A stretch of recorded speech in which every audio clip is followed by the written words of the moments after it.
Welcome to Bayou City Fellowship. It is an honor to be with you this morning. If you do not know me, my name is Kevin Bara. I'm the senior pastor here at Bayou City Fellowship, and I am honored to be with you. And apparently y'all got the memo for the party afterward. Y'all ready?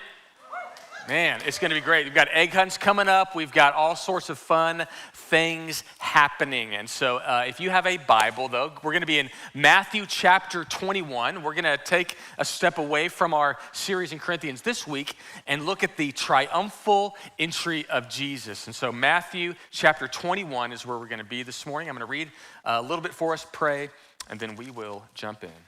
Matthew chapter 21, starting in verse 1. Says this. Now when they drew near to Jerusalem and came to Bethphage, to the Mount of Olives, then Jesus sent two disciples, saying to them, "Go into the village in front of you, and immediately you will find a donkey tied and a colt with her. Untie them and bring them to me. If anyone says anything to you, you shall say, 'The Lord needs them,' and he will send them at once." This took place to fulfill what was spoken by the prophet, saying, "Say to the daughter of Zion, behold, your king is coming to you, humble and mounted on a donkey, on a colt, the foal of a beast of burden." The disciples went and did as Jesus had directed them. They brought the donkey and the colt and put on them their cloaks, and he sat on them. Most of the crowd spread their cloaks on the road, and others cut branches from trees and spread them on the road. And the crowds went before them, and that following him were shouting, "Hosanna to the Son of David. Blessed is he who comes in the name of the Lord. Hosanna in the highest." And when he entered Jerusalem, the whole city was stirred up, saying, "Who is this?" And the crowds said, "This is the prophet Jesus from Nazareth of Galilee." Let's pray. Lord, thank you so much for your word. And Lord, I pray that in these few moments around your word, that you would open our hearts and minds, that we would see afresh this morning this great triumphal entry, this moment when Jesus presents himself as the king, that we would see it in his true light. And Lord, I know that for many of us, the imagery, the symbols, the reality of this presentation has been lost on us. And so Lord, I pray in this time together that we might see you as the true king we need. And Lord, the king that would change us from the inside out. And so Lord, I lift up this time, that you would guide our minds, you would guide our hearts, and that we would hear from you this morning. It's in your name we pray. Amen. Well, when I was graduating high school, I went and visited colleges to decide which college I wanted to go to, and I had never been to Texas A&M University. My family, okay, all right, yeah, good. My family had all gone to the University of Texas. So my mom went to the University of Texas. My dad, my uncle, my aunt, several cousins, my own sister was currently at the University of Texas, and that's when Aggies hiss. And that was kind of my background. That was all that I knew until this time that I visited Texas A&M University. And I was there just kind of doing a tour, like what typical students do to kind of learn about the campus. And as I'm kind of walking around campus, I didn't really know the symbols. I didn't know the rules. I didn't know the traditions of the school because I was just unfamiliar with them. And we went past one building called the MSC. Some of you are familiar with this building. And as I'm walking along the side of the building, I just kind of am cutting a corner, and I just kind of step on some grass and keep going in. And as I'm walking into the MSC, I have a hat on. And so you hear the ums going on, right? For those of you not familiar with Aggie traditions, I just committed two of the most egregious felonies on the campus of Texas A&M University. And I didn't know that we couldn't step on the grass, that particular grass. I didn't know you couldn't wear a hat into the MSC, but I'm walking in, and there is a person in khaki tracking me down, right? He is beeline, and I'm walking in, I'm just like, I don't know what's going on. He goes, hey, you can't walk on the grass, and take your hat off. And I'm like, what is this? I don't know what's happening. What is this sacred lawn? What is the issue with hats? And I had no idea the traditions or the symbols of what these things meant. Well, years later, I actually moved back to College Station to do ministry. My wife was doing veterinary school there, and so we moved back there. And I was thinking to myself, okay, if I'm going to do ministry here, I need to know what these things mean. And so I had a college student give me a tour. I said, here, you're serving in the student ministry, and I'm leading there. I'm so great. I need you to give me a tour of campus and explain all of this to me. And so we went and toured campus, and he explained all sorts of these traditions to me, including this one that I had egregiously ruined, right? And here's what they said. And he said, look, this is the Memorial Student Center. This center is set here to honor those who have given their life for us. Those military people that stepped in, they fought in different wars for the sake of our nation and for the sake of you. And so when we do not step on the grass or we take off our hats, we do that in reverence to the sacrifice that these people have paid for our sake. The sacrifice they made to purchase our freedom. And when that was explained to me, I had an entirely different perspective on all the traditions and the symbols that had gone on before me. And I said, oh, now I understand.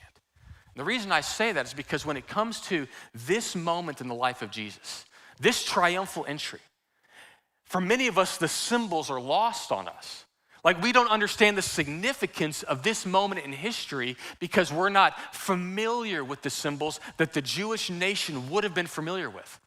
And not only are we not familiar with what's being communicated in this moment when Jesus enters into the temple and into the city, many of us don't understand why it was so offensive to the leaders of the Jewish people and why they ultimately would cry to crucify him. But I hope this morning to give us some clarity onto what Jesus is doing here. Well, I want to look at the presentation of the king, the problems we have with the king, and the choice we need to make regarding this king. And that's what we're going to see in this section, the presentation of Jesus, the true king, the problems that the nation and honestly we have with this king, and lastly, the choice that we need to make. Now, this moment in the Gospel of Matthew, and this moment of the triumphal entry, is it's really the zenith of Jesus' popularity. People from all around have experienced his ministry. They've seen him do miracles. They've seen him cast out demons. They've seen him heal people. They've seen him feed 5,000. And he is at the highest point of his popularity. And he's entering into Jerusalem during the season of Passover.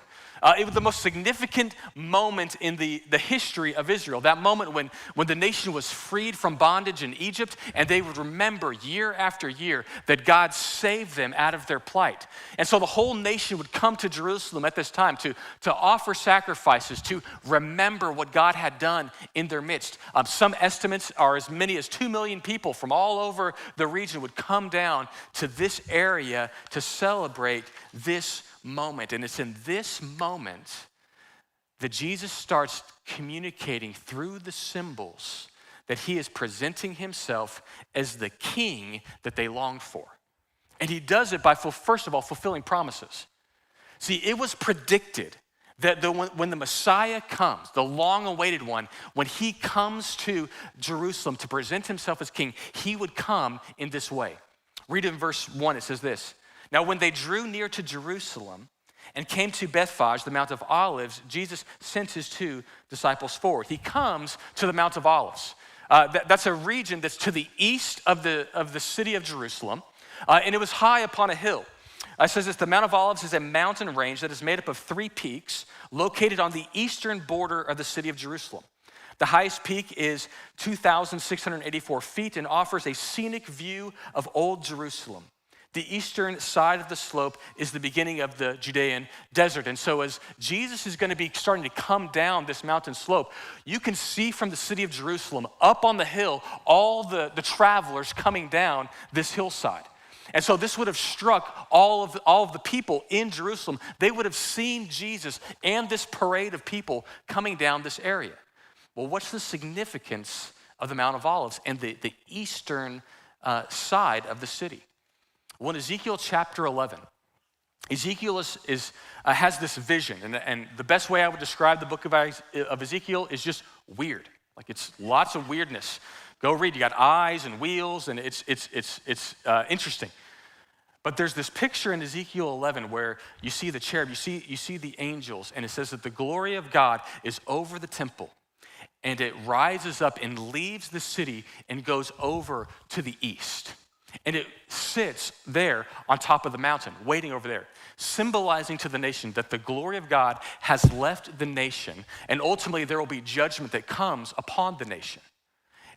But also, not only has the glory of God left the nation, there are predictions in the prophets that when the Messiah returns, you can know he's coming when he lands at Bethany in the east and starts working his way down. Zechariah 14 describes it this way. On that day, when the Messiah comes, verse 1 says, "Behold, the day of the Lord is coming when the spoil shall be taken from you and will be divided in your midst. For I will gather the nations of Jerusalem to battle." Verse 4, "On that day, his feet shall stand on the Mount of Olives that lies before Jerusalem to the east, in the Mount of Olives. He shall split the east from the west, from the two valleys." And so this is a future prophecy of when Jesus returns, the Messiah comes, you'll expect him to come from this area of the Mount of Olives. See, Jesus is recreating this moment so that the people of Israel will say, this is the Messiah that's coming. Some have asked, did Jesus believe that he was actually the Messiah? In every one of these symbols, he's saying, yes, I am fulfilling the promises of old. I am the expected Messiah that has come. And then he tells his disciples something interesting. He says, go into the village in front of you, and immediately you will find a donkey tied and a colt with her. Untie them and bring them to me. And if anyone has a problem with it, you just tell them the Lord needs them, which is so interesting. If you read this, you're like, why is Jesus stealing donkeys? Like, this doesn't make sense. Like, hey, go to that guy's house. He's got a car. Tell him to give you the keys, and we're going to take it for a spin. Like, and we'll bring it back when we want to. Like, why is Jesus stealing donkeys in this moment? Well, if we just think that he's being weird, we're missing the point. See, Jesus is intentionally creating some moments that would have sparked the minds of the Jewish people. That this was all predicted. That when the Messiah comes, this is how he'll come. And he'll come not on a steed, not a white horse like the Romans would do. He would come on a donkey. And the prediction of this is very early on in the Bible. In fact, it's in the book of Genesis. In Genesis chapter 49, Genesis traces the story of the people of Israel in the beginning of them. And you have Abraham, Isaac, and Jacob. Jacob had 12 sons. And you remember that Joseph was sold as a slave, and he was there, but he ended up saving his family in Egypt. And at the end of Jacob's life, he begins going down and giving blessings and cursings on his 12 sons. And that Genesis chapter 49 kind of flows in to Judah. And Judah is one of the brothers, the brother that actually stood up and actually offered his own life for Joseph at a later point in his story. And Jacob says of Judah this, "Judah, your brothers will praise you. Your hand will be on the neck of your enemies. Your father's son will bow down to you. You are a lion's cub, Judah. You will return from the prey, my son, like a lion who crouches down and lies with him, like a lioness who dares to rouse him. The scepter will not depart from Judah, nor the ruler's staff from between his feet." He says, Judah, there will be a kingdom that comes from you. That's that symbol of a ruler's staff or a scepter. He says, there's going to be a kingdom that comes from you, Judah. There's going to be a future line of kings, and that line of kings is coming through the line of Judah. If you read Jesus' genealogy, it'll say at one point that he is in the line of Judah. That was the line of kings. David was of the line of Judah. He says, but keep reading. It goes on, verse 11. "And he will tether his donkey to a vine and the colt of choicest branch. And he will wash his garments in white and his robes in the blood of grapes. His eyes will be darker than wine, his teeth whiter than milk." What's interesting, he says, this scepter will come and it will pass from generation to generation until it arrives in the hand of the one to whom it belongs. And when it arrives in the hand, the rightful king, the true king, He will grab it, and you'll know it's the true king as he comes riding in on a donkey, even a colt, and that scepter will not depart from his hand. He will carry it through. Jesus, in no uncertain terms, is saying, I am from the tribe of Judah. I am the rightful king that is coming to you. He is presenting himself to the nation as the one true king. Only in war do kings ride a horse. This Jesus is coming on a donkey. He's the one of promise. But he's also, secondly, he's a paradox. Because in most of the time, if you're a king coming to demonstrate your kingship, your authority, your power, you want to present yourself as one with power, right? And that's what the Romans did. They would come in on a white horse, a chariot. They would say, look at me, I've wrecked shop, look at my sword, look at my armor, I'm amazing. They would present themselves as kings of power, of dominance. But Jesus doesn't do that. He comes in riding on a colt. And what the description is that there was two donkeys there. There was a mother donkey and a baby donkey. And he says he could have ridden on the bigger donkey, the mama donkey, but he doesn't. He rides on the baby, which is so funny. I'm thankful for Tim Keller and his description. He writes this: here was Jesus Christ, king of authoritative, miraculous power, riding into town on a steed fit for a child or a hobbit. Like, it's so good. He's like, here's your king. And look at him riding in. You know, he's like on this little horse, like kind of going in. Like he's on a pony that kids should ride, right? Why is Jesus presenting himself this way? It's because Jesus is a great juxtaposition. He is both lion and lamb. In Revelation 5, Jonathan Edwards actually writes a sermon on this passage in Revelation 5. John receives this vision of Jesus, this picture of him in the throne room. And they said, look at the lion. And the lion is a picture of authority and kingship. In fact, even medieval kings would have a lion on their crest. It symbolizes authority and honor. And you think about that with a lion. Like, they look powerful, they look majestic. Go to the zoo, even if they're just lying there, like, you still look ferocious, right? They're powerful. But it says that John then looked at the lion. He says that he saw a lamb, though slain. What's Jesus showing us? He's showing us that he is the king that we need, but he is one that comes humbly. Edwards writes it this way: the lion and lamb, though very diverse kinds of creatures, yet each have their particular excellencies. The lion excels in strength and in majesty and of appearance of his voice. The lamb excels in meekness and patience. Besides the excellent nature of the creature as good for food and yielding that which is fit for clothing and being suitable to be offered and sacrificed to God. But we see that Christ is in this text compared to both because of the diverse excellencies of both wonderfully met in him.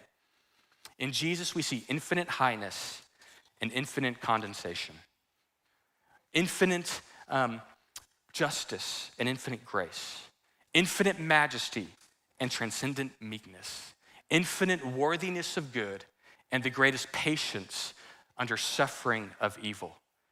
There in Jesus, a conjunction of such diverse excellencies as otherwise would have seemed to us utterly incompatible. Jesus in this moment is presenting himself as the powerful king, but of one in humility and grace. And he is a king of promise. He is a king of paradox. And thirdly, he is a king that offers us peace. See, that's what he's demonstrating in this moment. In verse 6, it says the disciples go get the donkey. They bring it to him. And he is riding down. As he's riding down into the city, verse 8, most of the crowd spread their cloaks on the road and cut branches from trees and spread them on the road. And the crowds went before him and followed him, shouting, Hosanna to the Son of David. Blessed is he who comes in the name of the Lord. Hosanna in the highest. Who is this? Is the question. And the crowd said, this is the prophet Jesus from Nazareth of Galilee. What's happening here? Well, they're spreading out cloaks.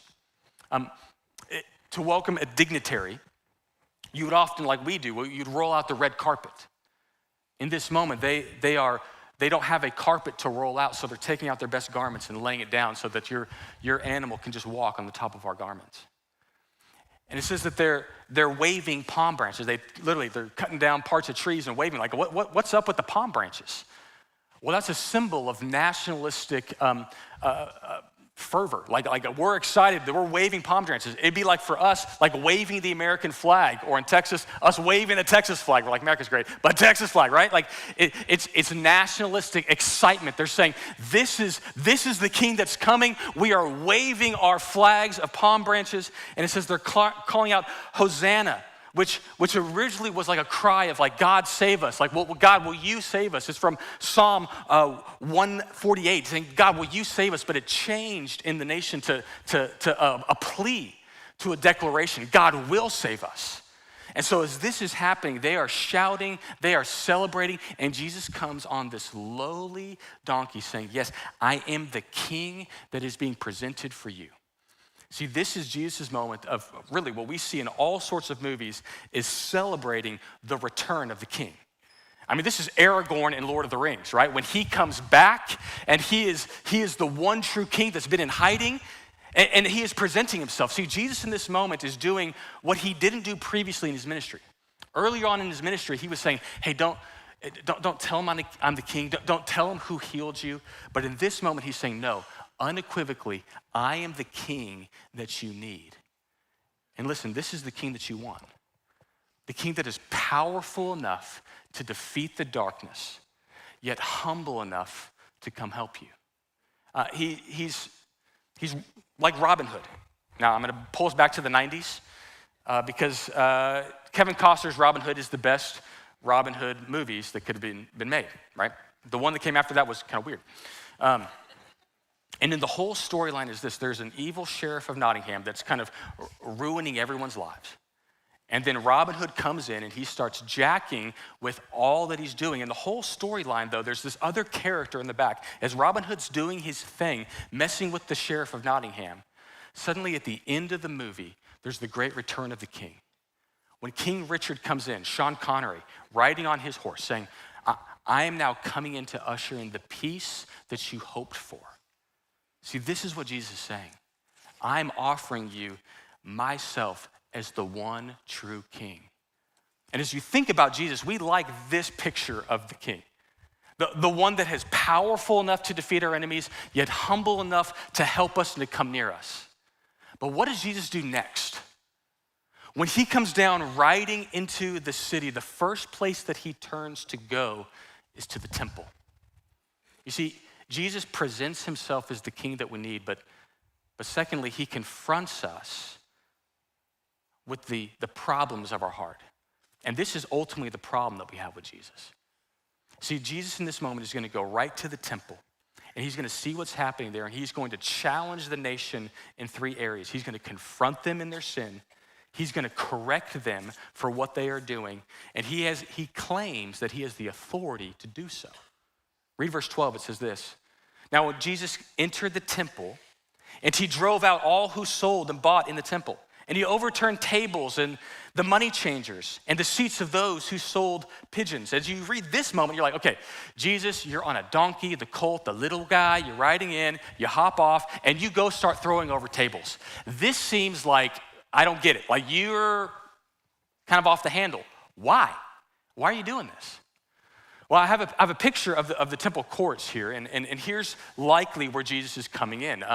He's coming into the outer parts of the temple. That's why he says in a little bit that you've turned what should be a house of prayer into a den of robbers. He comes into what's known as the Gentile court. The temple was set up this way. In the very, very center, there was the Holy of Holies. And once a year, the high priest would go into the Holy of Holies, offering a sacrifice for the sin of the nation. And outside of the Holy of Holies, there was the court of men, and then outside of that was the court of women, and then outside of that was the court of the Gentiles. And you had to be Jewish, and you had to be the certain type of person to go all the way into the Holy of Holies. Only the high priest could go all the way in. The court of the Gentiles was meant to be for people from all around that were not Jewish, that had an opportunity to worship the one true God. And as they come into the court of Gentiles, he sees fanfare.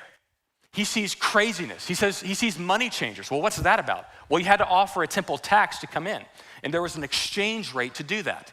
So it'd be like you bringing your American money and you needing to buy, Monopoly money. And they say, okay, you want $1 of Monopoly money. That will cost you $20 of your American money. You're like, how is that exchange rate worth? Like, you're in the temple, that's what we do. And then it says that he's throwing over tables where there's pigeons. What's that about? Jesus, do you have a problem with birds? Like, what's going on? Well, as a people, you would often, you would purchase a goat or lamb to offer at the temple. Now, if you were not wealthy, there was a part in the Levitical law in which you could offer a pigeon, something smaller. So poor people would purchase these animals for their offering for the forgiveness of sins. And so in this moment, he's throwing over pigeon tables because they're upcharging it. That's why he'll say, you've turned the place of worship into a den of robbers. It'd be like this. You go to the rodeo or you go to Disney World and you're like, I would like to purchase a corn dog. And they're like, oh, that's so great. It is $10,000 and a pint of blood in order to get that corn dog. You're like, that seems like a bit much. And you're like, yeah, well, you're at the rodeo. And so that's how it is. It's like this a tremendous upcharge on all these items. And you are inhibiting the poor from worshiping God. And you filled this entire court of Gentiles. Like, you're supposed to be a light to the nations. And you filled this whole court of Gentiles with all of this fanfare. So people can't even worship God in this place. And then right here in this moment, he confronts them and starts wreaking havoc. And they should have known this was coming. Because in Malachi chapter 3, it predicted when the Messiah comes, this is what he'll do. Malachi 3 verse 3 says this, I will send my messenger who will prepare the way before me. Then suddenly the Lord you are seeking will come to his temple. The messengers of the covenant whom you desire will come. But who can endure the day of his coming? Who can stand when he appears? For he will be like a refiner's fire or a lauder's soap. He will sit as a refiner and a purifier of silver. He will purify the Levites and refine them like gold and silver. Then the Lord will have men who will bring offerings in righteousness. And the offerings of Judah and Jerusalem will be acceptable to the Lord as the days gone by in former years. He confronts them like the messianic prediction foretold. And what is he saying? He's there to refine you, to change what you're doing, to confront us in our sin. And he corrects them, verse 13. It is written, my house shall be called a house of prayer, and you've made it into a den of robbers. And he has the audacity to claim that he has authority to do so. He walks into the temple like your mama walked into your bedroom when you were a teenager.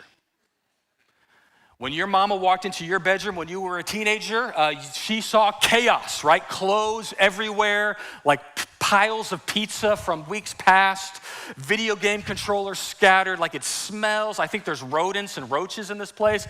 And she walked in there and said, what have you done, you crazy teenager? And you can say to mama, who are you? This is my room. To which your mama would say, I brought you into this world and I can take you out. Like she would say, who do you think you are?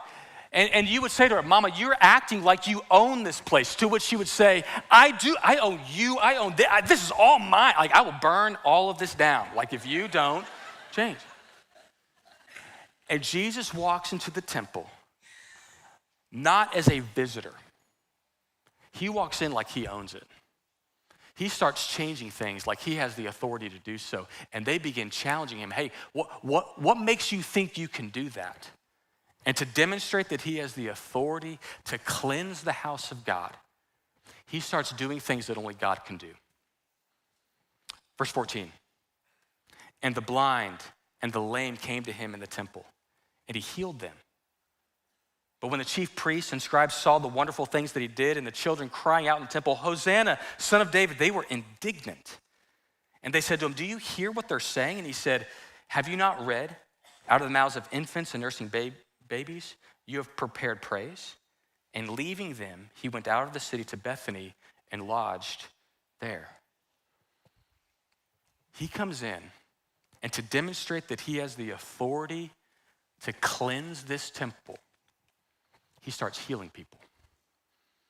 You see, when Jesus heals disease, when Jesus heals those that are hurting, he is demonstrating that he has power not only of the decisions of life, but the diseases and things of life. See, these symbols, when Jesus heals things, he's showing us that he is the one that's gonna restore everything that was broken by sin. That he has the power and authority to fix everything that has gone wrong. And if he is who he says that he is, if he has the authority to cleanse the temple of worship, he demonstrates it by his power to heal disease. This is what the Messiah was expected to do. Not only to cleanse the temple, but to carry our disease and infirmities and sorrows. He did them both.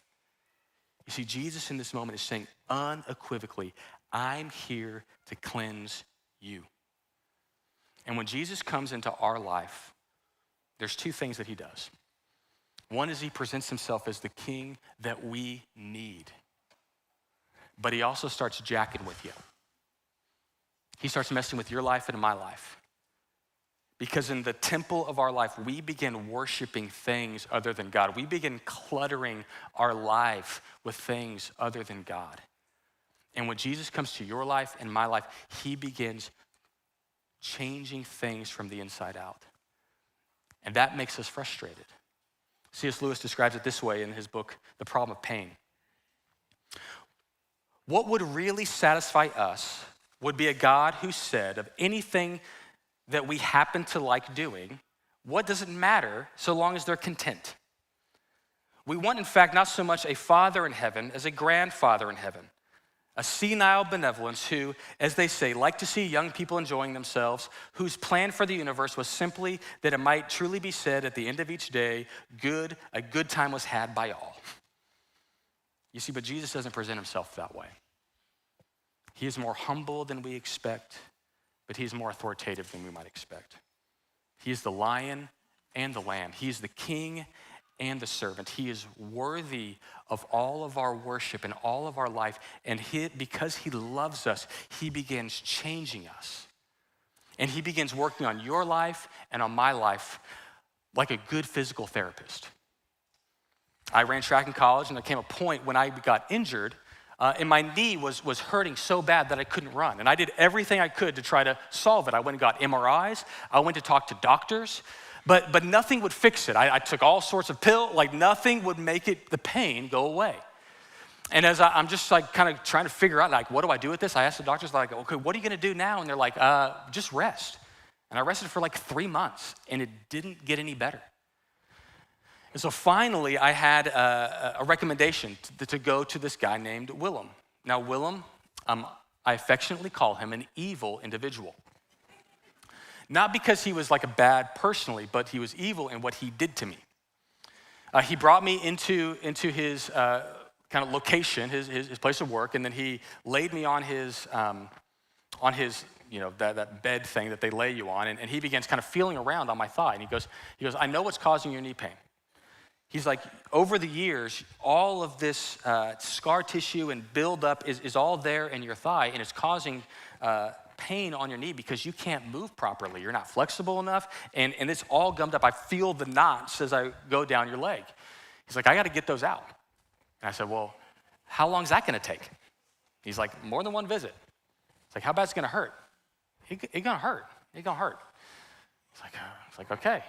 And I remember laying on that bed for week after week, as Willem would take his elbow and his forearm, not even just like his little pinky, like wasn't nice. And he would just drive onto my thigh, and it would hurt so bad. I remember at one point, I'm laying there in like a pool of my own sweat, and I just start laughing. I'm like, he's like, you okay down there? And I'm like, it just hurts so bad. Like I didn't think it could hurt this bad.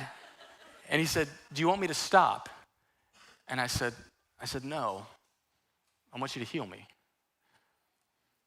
And see, that's our Jesus, the great physician. That's our Jesus, the King we truly need. He sees us in our pain. He sees us in what is ailing us. He sees us in the destruction of our own lives. He says, look, if you want healing, you've got to come to me. And you've got to allow me to change you from the inside out. You see, he's the King we need. He's the King that's going to challenge you, that's going to create problems in your life so that he can heal you. And the choice that you and I have to make is whether or not we're going to bow our knees to that King. I encourage you to read Mathew chapter 21 this week. I don't have a time to cover all the different verses and all the different conversations, but you see this confrontation between Jesus and the leaders all throughout Matthew chapter 21. And the question that ultimately they have to answer is, are you going to bow the knee to Jesus or are you not? And in Matthew chapter 21, verse 23, he enters into the temple another time. And the chief priests and elders and the people came to him, and as he was teaching, they said, by what authority are you doing these things? Like, who gave you this authority? That's really the question. Jesus, what authority do you have to make these changes and teach this way and to correct what we're doing? And Jesus answered them, I will ask you one question. And if you tell me the answer, then I will also tell you by what authority I do these things. The baptism of John, where did it come from? From heaven or from man? And they discussed it among themselves, saying, if we say from heaven, he will say to us, then why did you not believe him? But if we say from man, we are afraid of the crowd, for they hold John as a prophet. So they answered Jesus, we do not know. And he said to them, neither will I tell you by what authority I do these things. In this moment, their choice to remain agnostic on Jesus ultimately ends in the rejection of Jesus. And our decision to remain agnostic, saying, I don't know about Jesus, is ultimately a rejection of the opportunity. I could illustrate it this way. If a friend asks you to come to a party that they're throwing, hey, you should come to our party. We're heading out to our apartment. It's gonna be great. We're gonna be down there. It's gonna be so fun. We're gonna grill some food. You should come to the party. And if you kind of wait it out to go, I don't know. I'll see if another thing comes along. We'll see. Like, I don't know. Are you saying no? We'll see. I'll see if I can come. As the days go by, eventually the party passes and you ultimately said no. The same could be true in asking for a date. There's a cute girl and a cute guy, and they say, man, saw you in church the other day. Okay, and so you walk over, and you say, hey, would you like, the guy maybe says, hey, would you like to go to coffee? And she says, I don't know, but we'll see. I don't know, kind of busy. And the guy's like, okay, are you saying no? And she's like, no, I'm not saying no. I'm just saying, we'll see. We'll see what happens. I'm kind of busy this week. He comes back a week later. Hey, would you like to go to coffee? I'd like to get to know you better. I'm not sure. Like, I'm just kind of busy. I don't know. Are you saying no? Like no. Eventually, saying I don't know, agnosticism, is ultimately rejection. And if a guy was to get on one knee and say, I want to spend the rest of my life with you. I want to sacrifice everything for you. I want to give all I have for you, that we can be in a relationship for the rest of our lives. If you were to say, I don't know, I'm not sure, maybe later, eventually agnosticism is a rejection. And these aren't just my words, these are Jesus' words, because he's going to give a parable of a wedding feast. He says, I'm like the bridegroom. I'm coming to a people that I love, and I'm saying, come to the wedding banquet. Would you be in a relationship with me? Would we? I can heal you. I can bring all things new. Will you come in a relationship with me? And the people said, we'll see. No. And agnosticism is ultimately the rejection. See, when Jesus presents himself as a king, he doesn't present himself as one option among many. He says, I am the king that has been promised. I'm the king that comes humbly to heal you. Would you receive me? And you know what? I'm the king that's going to change you, to make you more like Christ, to make you into the image of the Son so that you can be all that you can be in God. But the decision is yours. Will you let me be the Lord and true King of your life? I want to give you 3 questions in application. Number 1, we have to receive Jesus as he presents himself. Number 2, we can choose to either submit to his authority or we can reject it. And number 3, we can either receive his sacrifice or we can ignore it. as we prepare for Easter, as we look at this amazing week, my hope is that we see Jesus as the true King, that we get in the Word of God and we really think, God, am I letting you rule my life?